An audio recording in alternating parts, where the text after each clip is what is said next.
let me show you how to disable the auto feed on the Ryobi electric trimmer. So if you're using your electric trimmer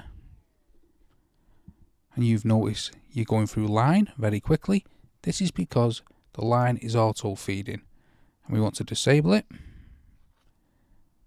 All we need to do is first remove the battery. This keeps everything safe. Then what you want to do is find these two buttons here on the base.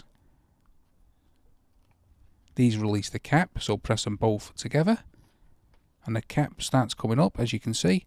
Just use your other hand to pull the cap off. This exposes the line spool. Now what we need to first do is remove the spool.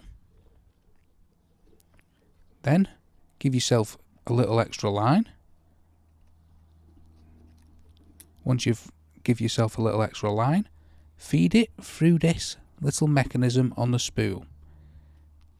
This will stop the line from auto feeding.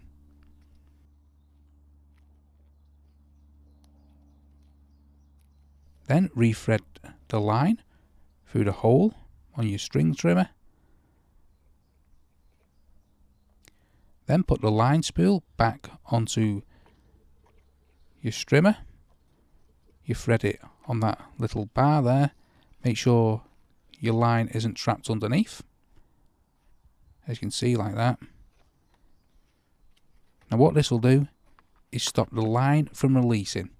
So even though your Ryobi string trimmer will try to auto feed, having it trapped in this mechanism here will stop that from occurring. Replace the cap, put your battery back on, and there you go. We have stopped the Ryobi electric trimmer from auto feeding. Now there's no buttons or anything like that.